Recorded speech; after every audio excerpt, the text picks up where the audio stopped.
जब कोई व्यक्ति गौतम बुद्ध के संग में शामिल होता था तो गौतम बुद्ध सबसे पहले शांत रहने को ही कहते थे। ध्यान की अवस्था में जाने से पहले उस भिक्षु को शांत रहना ही सिखाया जाता था। आज के दौर में हर तरफ शोर ही शोर है। इसकी वजह से दिमाग में तनाव होना लाजमी है। ऐसे में अगर आप हर रोज़ मौन रहने का अभ्यास करते हैं तो इससे आपके दिमाग में तनाव पैदा होना बिल्कुल ना के बराबर हो जाते हैं। इससे आपका दिमाग हमेशा शांत रहता है, गुस्से पर भी नियंत्रण बना रहता है। आज की इस वीडियो में हम बताएंगे कि किस किस जगह हमें शांत रहना चाहिए और किस किस जगह पर हमें बोलना चाहिए और शांत रहने से हमारे अंदर क्या बदलाव आ सकता है। संध्या काल का समय था और गुरु अपने सभी शिष्यों को बुलाते हैं और कहते हैं, कल सुबह नदी में स्नान करने के बाद सभी मेरी कुटिया के बाहर उपस्थित हो जाना। सभी शिष्य इस तरह अचानक से बुलाने पर आश्चर्य में पड़ जाते हैं और सोचने लगते हैं कि हमसे कोई गलती हुई है क्या, जो गुरु जी ने इस तरह से एकत्रित होने के लिए बोला है। वहीं कुछ शिष्यों के मन में यह विचार था कि गुरु जी कुछ नया सिखाना चाहते हैं। ऐसा सोचते सोचते सभी शिष्य समय पर सो जाते हैं। अगली सुबह सभी शिष्य नदी में स्नान करने के बाद कुटिया के बाहर उपस्थित हो जाते हैं। गुरु जी ने उन सभी से कहा, आज मैं आपको 10 जगह के बारे में बताने जा रहा हूँ जहाँ आपको हमेशा चुप रहना है। वहाँ चुप रहने के फायदे में बताने जा रहा हूँ। गुरु जी ने कहा कि अगर आप उन सभी जगह पर चुप रह गए तो जो चाहोगे वो सब कुछ पा सकते हो। आपके जीवन में चमत्कारी बदलाव शुरू हो जाएंगे। ज़रूरत से ज़्यादा बोलने और चुप रहने से दोनों से ही नुकसान होता है।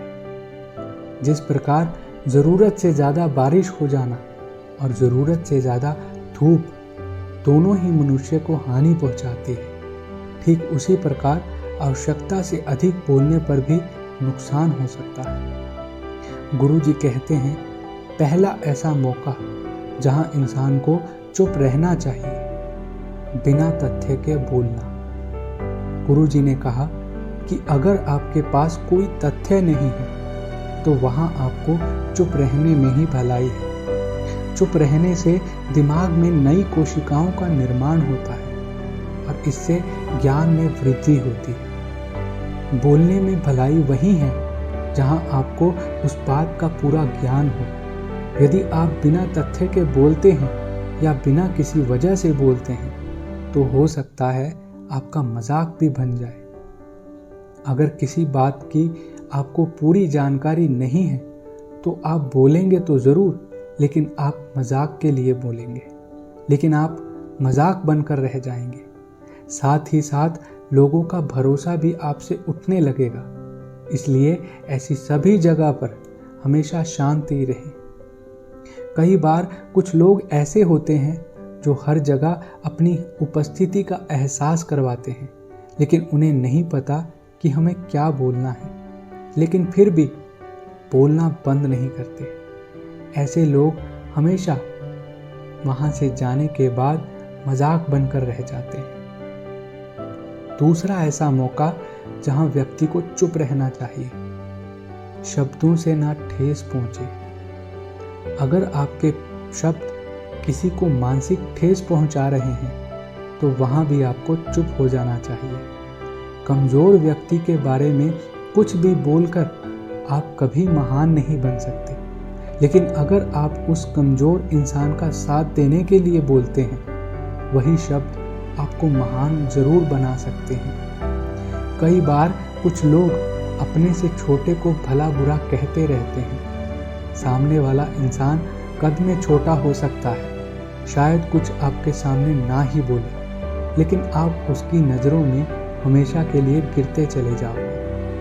भविष्य में वो कभी किसी भी पद में बड़ा हो सकता है। पद बड़ा होने पर इंसान वही समय को दोहराता है जो आपने उसके साथ किया होता है। याद रखना कि कभी किसी को नीचा दिखाकर कभी बड़ा नहीं बन सकते।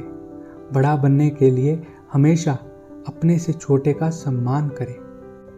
गुरुजी ने आगे बताया कि तीसरा मौका जहां व्यक्ति को चुप रहना चाहिए, क्रोध या घृणा करने वाले लोग। जब कोई आपका अपना या कोई सगा संबंधी आप पर क्रोध कर रहा हो, आपका अपमान कर रहा हो, तो आपको उस वक्त चुप रहना चाहिए ताकि सामने वाले के दिल की सारी बात बाहर आ जाए और गुस्सा तुमको बोलकर शांत हो जाए।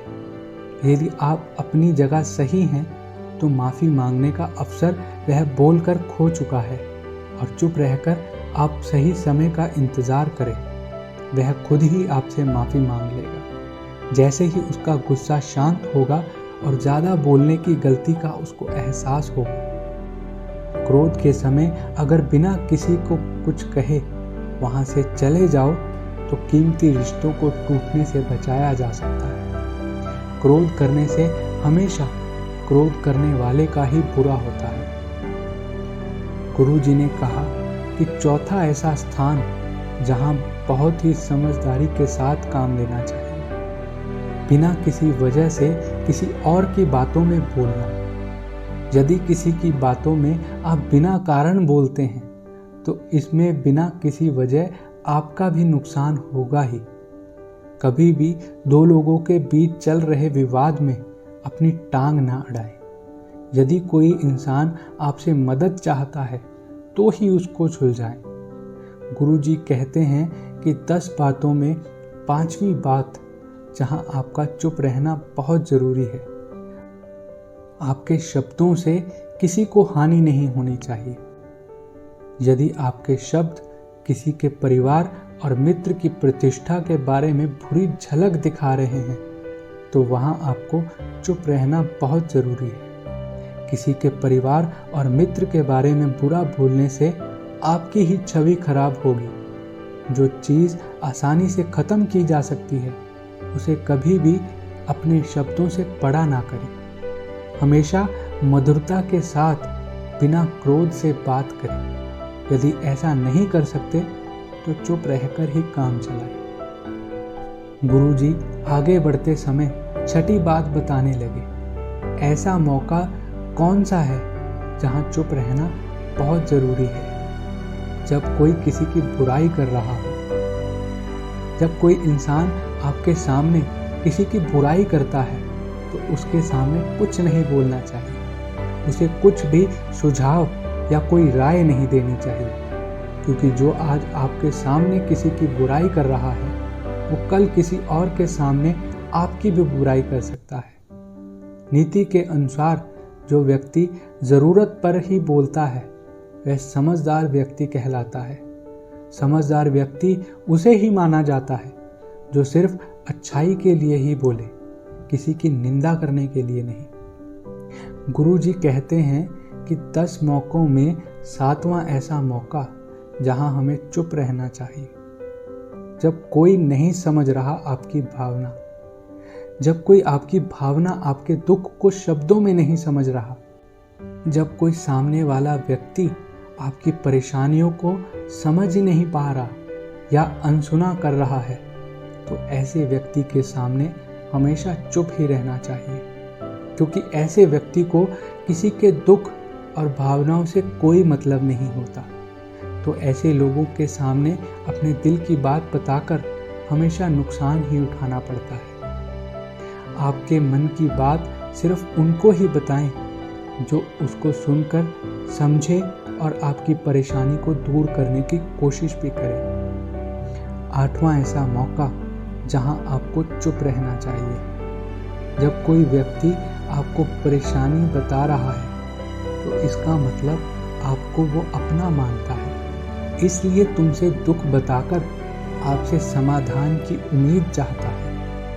ऐसे में आप उसकी परेशानी को शांत मन से, चुपचाप उसकी परेशानी को सुनकर शांत मन से, शांत दिमाग से उसको उत्तर दें ताकि उसकी परेशानी कम हो जाए। ऐसा ना हो कि आप उसकी परेशानी को शांत रहकर सुने बिना उसे कोई सुझाव दें और उसकी परेशानी और ज़्यादा बढ़ जाए।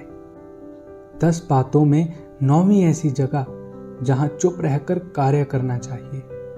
जहाँ कोई व्यक्ति अपशब्दों का प्रयोग कर रहा हो, वहाँ चुपचाप से चले जाएं, बिना किसी अपनी प्रतिक्रिया किए, क्योंकि जिनकी जुबान खराब होती है, जो दुष्ट प्रकार के लोग होते हैं, उनको उस वक्त समझाना बहुत मुश्किल होता है। इसलिए बेहतर है कि उस वक्त आप शांतिपूर्वक वहाँ से चले जाएं, बाद में उस विषय पर बात करें। गुरु जी ने बताया कि सबसे आखिरी और सबसे ज़रूरी मौका जहाँ चुप रहना बहुत ज़रूरी है। अपनी सफलता का राज हर किसी को ना बताएं।